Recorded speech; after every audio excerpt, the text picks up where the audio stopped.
Selamat pagi saudara-saudaraku yang diberkati dan dikasihi Tuhan.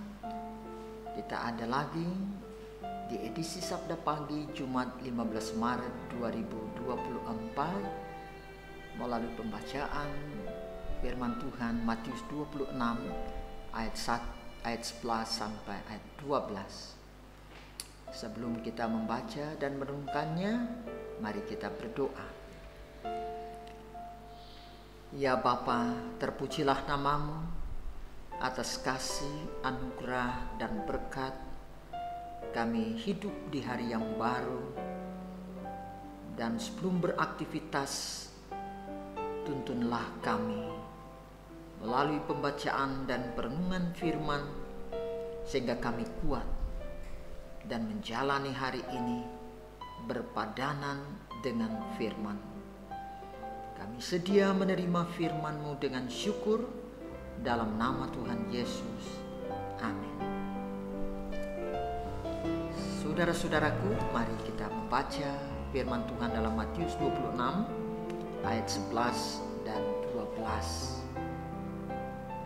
Sebab orang-orang miskin selalu ada padamu, tetapi aku tidak akan selalu bersama kamu. Sebab dengan mencurahkan minyak itu ke tubuhku, ia membuat suatu persiapan untuk penguburanku.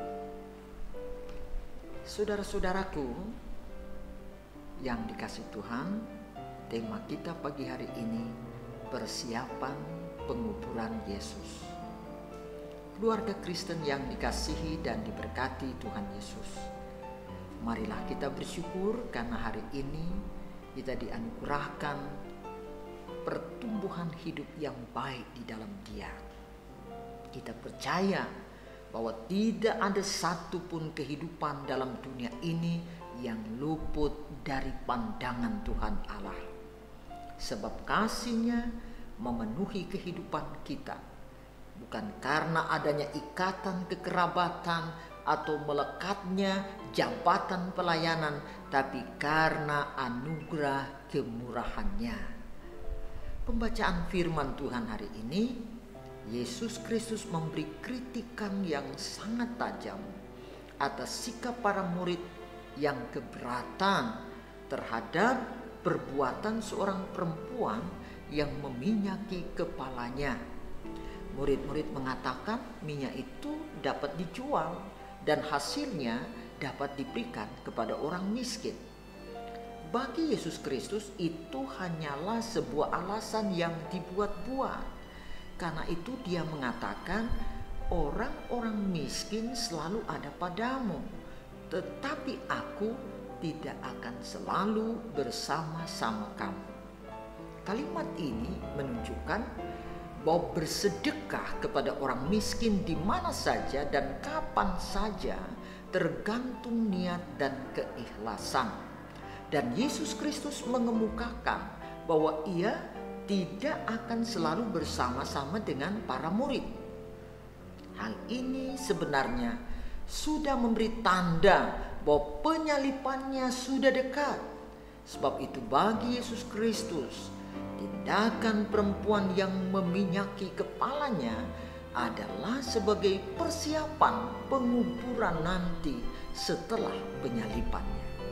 Keluarga Kristen yang dikasihi dan diberkati Tuhan Yesus, kendati tindakan perempuan ini adalah tanda hormat dan kasih terhadap Yesus Kristus, namun hal ini tidak biasa dalam tradisi Yahudi. Karena peminyakan seperti itu dilakukan pada orang yang sudah meninggal. Sementara pada ayat ini justru Yesus Kristus mengatakan bahwa peminyakan itu adalah persiapan penguburan bagi dirinya, yang dapat diartikan juga sebagai sentilan terhadap perilaku para murid yang belum mempersiapkan diri untuk menghadapi situasi yang akan terjadi. Padahal Yesus Kristus sudah beberapa kali memberitahukan tentang rencana orang Yahudi untuk membunuhnya. Sebagai keluarga Kristen, menghayati perenungan kita hari ini, iman kita diajak untuk merenungkan ulang tentang makna kesengsaraan Yesus Kristus bagi kita.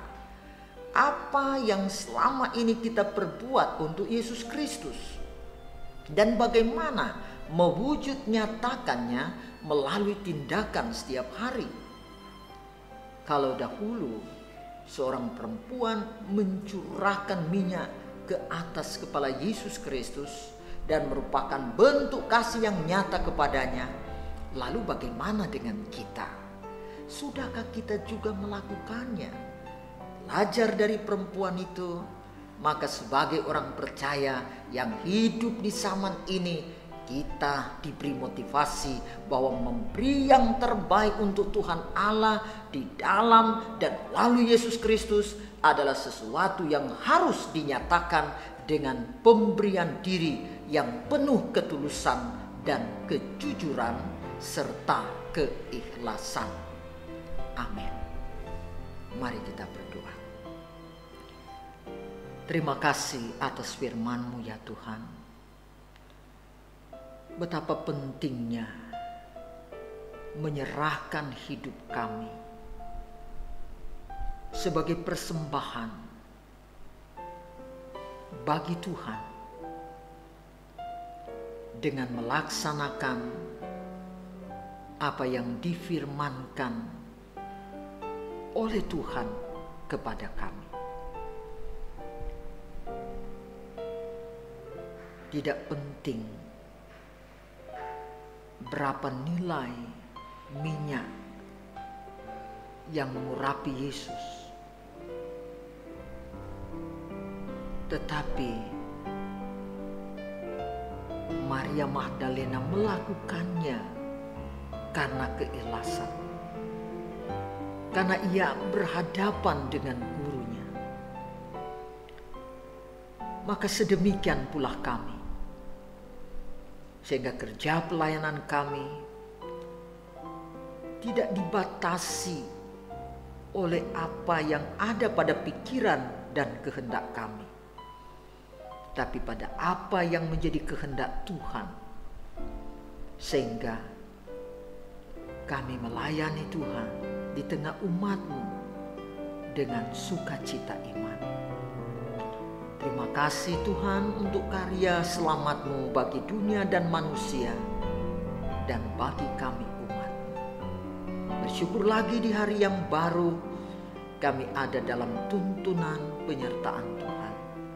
Di dalam nama Tuhan Yesus Kristus. Amin.